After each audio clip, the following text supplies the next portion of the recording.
Times now नव भारत देख रहे हैं आप। फिट इंडिया का सुपर हिट बुलेटिन लेकर हाजिर हैं।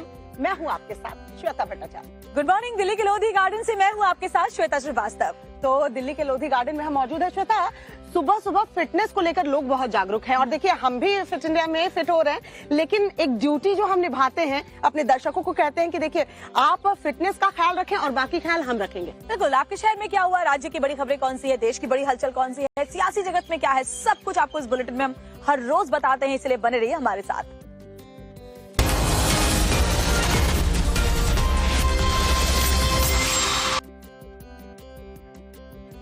चौथे चरण का मतदान खत्म होने के साथ ही अब की बात 400 के पार के नारे को लेकर के विपक्ष एक बार फिर से मोर्चा बुलंद कर चुका है और इंडी गठबंधन बंगाल में केंद्रीय गृह मंत्री अमित शाह के दिए दावे पर जबरदस्त तरीके से भड़का हुआ नजर आ रहा है। दरअसल चौथे चरण का मतदान खत्म हुआ है। 380 लोकसभा सीटों पर मतदान हो चुका है। ऐसे में अमित शाह ने एक बड़ा और नया दावा किया है जिससे सियासी पारा काफी गर्म है। क्या कुछ दावा किया गया अमित शाह की तरफ से, देखिए जरा।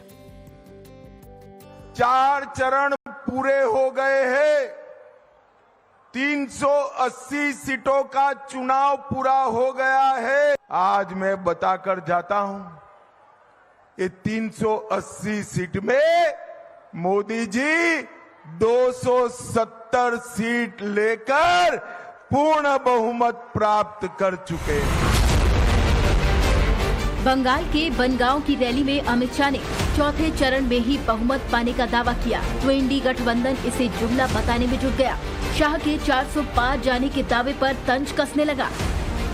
हम तो यकीन नहीं करते इनकी बातों पे, लेकिन इनके अपने प्रत्याशियों ने कहा है कि हम संविधान बदलेंगे, तो हमें बिल्कुल ये यकीन है कि इनको मौका मिले तो ये संविधान जरूर बदलेंगे, क्योंकि इन्होंने लोकतंत्र को कमजोर करने के लिए सब कुछ किया।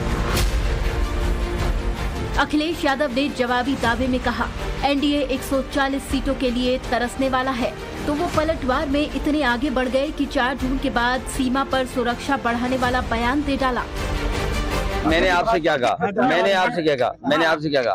कि सीमा पर सुरक्षा बढ़ाइए, 4 जून के बाद भारतीय जनता पार्टी वाले भागेंगे। प्रियंका अखिलेश के बयान पर जवाब दिल्ली से आया, जहां असम के सीएम हेमंत बिस्वा शर्मा चुनाव प्रचार के लिए पहुंचे थे। हेमंता ने पलटवार में बताया बीजेपी को क्यों इस बार 400 पार से ज्यादा सीटें चाहिए। जब हमारा 300 सीट था, हमने राम मंदिर बनाया। अभी हमारा 400 सीट होगा, मथुरा में भी कृष्ण जन्मभूमि बनेगा और ज्ञानव्यापी मस्जिद का जगह में बाबा विश्वनाथ का बड़ा भव्य मंदिर बनेगा। मोदी जी को 400 सीट मिलेगा तो पाक ऑक्युपाइड कश्मीर भी भारत का ही हो जाएगा। शुरुआत आगाज हो चुका है, उसका भी आगाज हो चुका है। और अब बात करेंगे उस पॉलिटिक्स की जिसके जरिए मुस्लिम वोटर्स को पोलराइज करने की कोशिश की जा रही है। इस बार जिम्मा उठाया फारूक अब्दुल्ला ने प्रधानमंत्री नरेंद्र मोदी को लेकर विवादित बयान दिया है और इसके अलावा असदुद्दीन ओवैसी भी पीएम मोदी को लेकर मुस्लिमों को भड़काने की जबरदस्त कोशिश में लगे हुए हैं। लेकिन उत्तर प्रदेश के प्रयागराज से जो तस्वीर सामने आई है ना, वो तो अलग ही कहानी बयां करती हुई नजर आती है। आप भी देखिए इस रिपोर्ट में।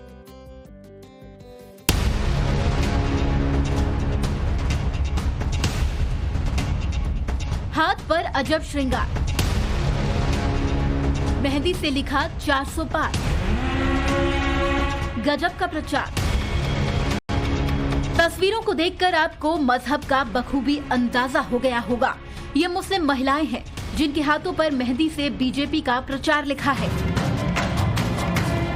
ये तस्वीरें प्रयागराज की हैं, जहां अब मुस्लिम महिलाएं भी मोदी का परिवार होने का दावा कर रही हैं। वहीं जम्मू कश्मीर में एक बार फिर मोदी के परिवार पर हमला किया गया और मुसलमानों को निशाना बना के कहते हैं ये मुसलमान ज्यादा बच्चे पैदा करते हैं। मोदी साहब, आप अपनी बीवी को संभाल नहीं सके तो आपके बच्चे कहां से आए? सुना आपने, ये है नेशनल कॉन्फ्रेंस के अध्यक्ष फारूक अब्दुल्ला, जिन्होंने पीएम मोदी पर न सिर्फ हमला किया बल्कि उनके परिवार पर भी निशाना साधा और जो बद्दुआ दी वो भी जान लीजिए। आप क्या जानते हैं बच्चों की मोहब्बत? आप क्या जानते हैं उनका लगाव? किस तरह वो माँ बाप की इज्जत करते हैं, माँ बाप की खिदमत करते हैं? आप क्या जानते हैं?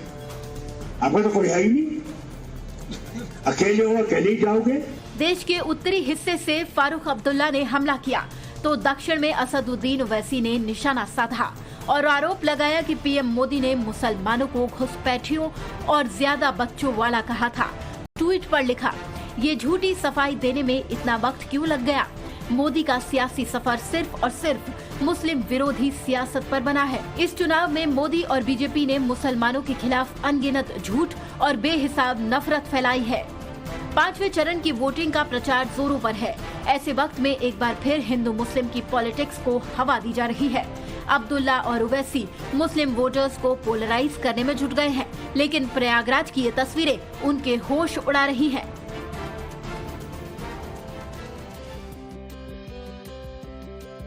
और देखिए, राम जन्मभूमि में रामलला की प्राण प्रतिष्ठा का न्योता ठुकराने वाले अखिलेश यादव अब अयोध्या के करीब ही एक बड़ी रैली करने वाले हैं। और अटकलें तेज हैं कि रैली करने से पहले क्या अखिलेश यादव रामलला के दर्शन भी करेंगे, इस पर सियासत भी गरमाई हुई है। देखिए रिपोर्ट।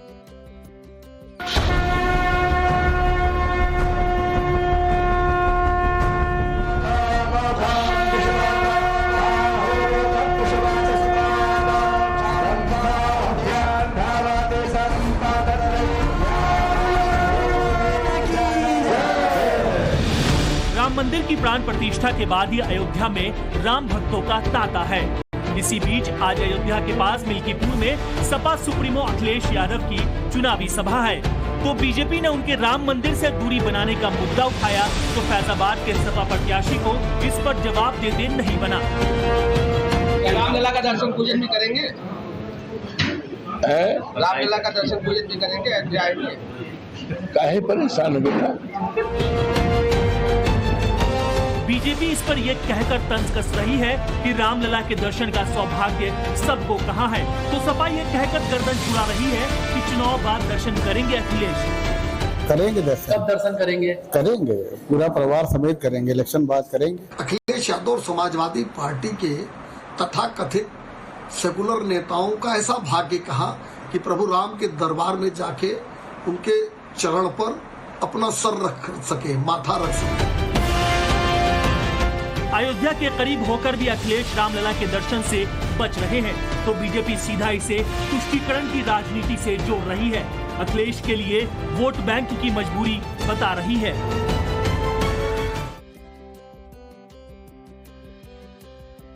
क्या अमेठी की जगह रायबरेली से चुनाव लड़ने का फैसला लेकर अब राहुल गांधी पछता रहे हैं? हम ऐसा इसलिए कह रहे हैं क्योंकि दोनों तरफ से लगता है अब राहुल बाबा को हार का खतरा नजर आ रहा है। देखिए, सवाल इसलिए उठ रहे हैं क्योंकि राहुल ने मतदान से 4 दिन पहले एक वीडियो जारी कर अमेठी रायबरेली से गांधी परिवार के रिश्तों को लेकर के एक बहुत बड़ी अपील की है। तो इस अपील की जरूरत क्यों पड़ी, समझते हैं इस रिपोर्ट के जरिए। एक आपके यहाँ से वो भी कैंडिडेट हुए जो यहाँ से भाग गए, और एक बार नहीं भागे, यहां से वायनाड से रायबरेली मुड़ के अमेठी भी नहीं आए। ये नेता के चरित्र को, उसके राजनीतिक क्षमता को, उसके राजनीतिक हिम्मत को, उसके बारे में बहुत कुछ बताता है। एक कुर्सी पर बैठो, मौज करो, चलते बनो, टाटा बाय बाय कहो, नई जगह तलाश लो।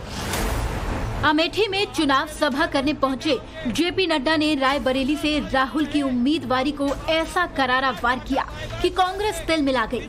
उन्होंने कहा, जो अमेठी के सगे नहीं हुए वो रायबरेली के क्या होंगे। नड्डा के इसी प्रहार के बाद राहुल का ये वीडियो सामने आया है, जिसमें वो मां सोनिया गांधी के साथ वो एल्बम पलटते दिख रहे हैं, जिसमें अमेठी रायबरेली से जुड़ी गांधी परिवार की यादें हैं। यही नहीं, राहुल ने सोशल मीडिया पर भी लिखा कि अमेठी रायबरेली को मेरे परिवार ने सब कुछ दिया और लोग जब भी पुकारेंगे हम वहां जाएंगे। तो मेरे लिए ये दोनों कॉन्स्टिट्यूंसीज एक है।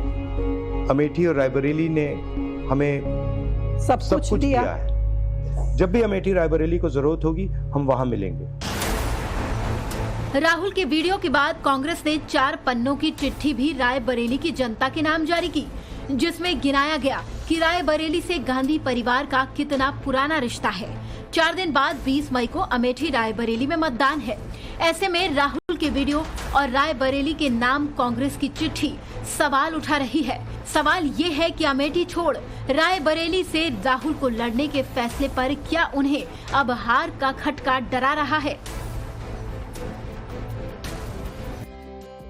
और इस वक्त एक बड़ी और दुखद खबर सामने आ रही है राजस्थान के झुंझुनू से, जहां एक बड़ा हादसा हुआ है। बताया जा रहा है तांबे की खदान में यह हादसा हुआ और 500 फीट गहराई में अफसरों की टीम फंस गई है। निरीक्षण के दौरान खदान की लिफ्ट जो है उसकी चेन टूट गई और 500 फीट की गहराई में अफसरों की टीम जो है वो फंस गई है। राजस्थान के झुंझुनू से ये बड़ी खबर आपको बता रहे हैं, जहां एक बड़ा हादसा हो गया।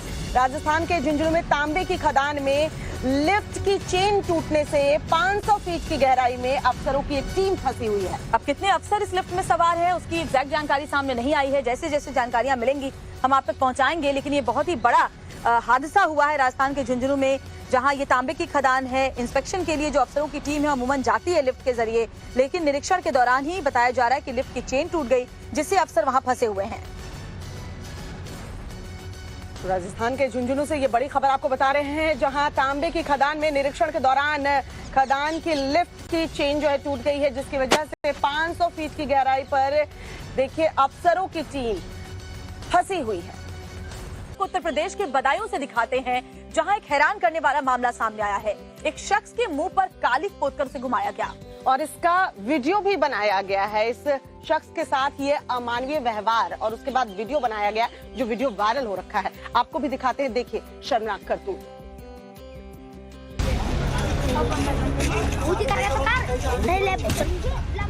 यूपी के बदायूं से मानवीयता को शर्मसार करने वाला मामला सामने आया है।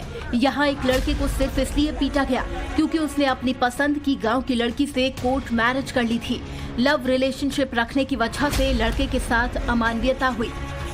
अपनी टीवी स्क्रीन पर चल रहे इस वीडियो को देखिए। एक शख्स के मुंह पर कालिख पोत दी गई है, उसे गले में जूतों की माला पहनाई गई है, उसे सड़क पर घुमाया जा रहा है।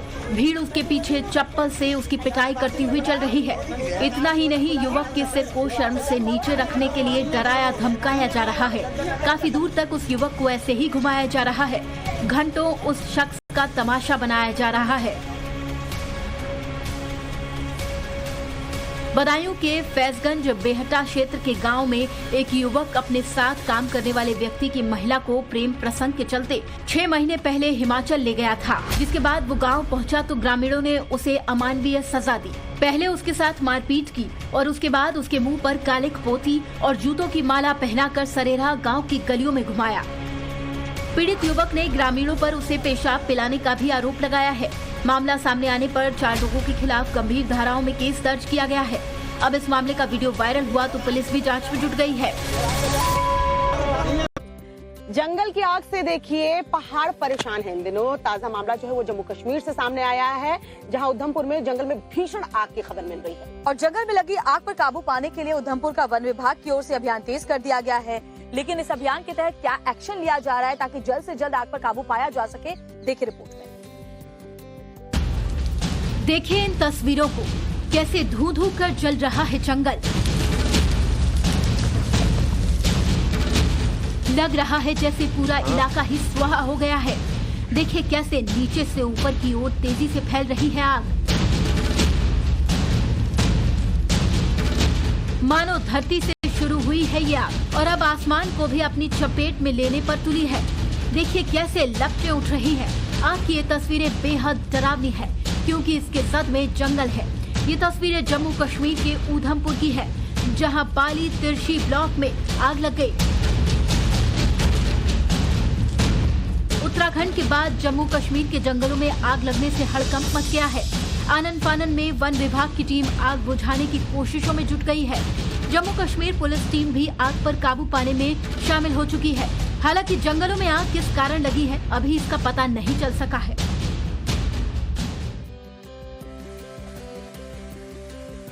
और चलिए बात अगली खबर की करते हैं तो मौसम के मिजाज के बारे में जाने। बढ़ती गर्मी के बीच कई ऐसे राज्य हैं जहां तेज बारिश और बाढ़ और साथ ही तूफानी हवाएं चल रही है, जिसकी वजह से मुश्किलें कई इलाकों में बढ़ी हुई हैं। और देखिए यहाँ तो पीछे फव्वारा चल रहा है, हम लोग सुकून से हैं, लेकिन कई ऐसे इलाके हैं, कई ऐसे राज्य हैं जहाँ तेज बारिश ने लोगों की मुसीबतें बढ़ा दी हैं। तमिलनाडु से खबर है जहाँ बारिश से लोगों की मुश्किलें बढ़ गई हैं और मौसम विभाग ने अलर्ट भी जारी किया है। क्या कुछ अलर्ट में कहा गया है, देखिए रिपोर्ट।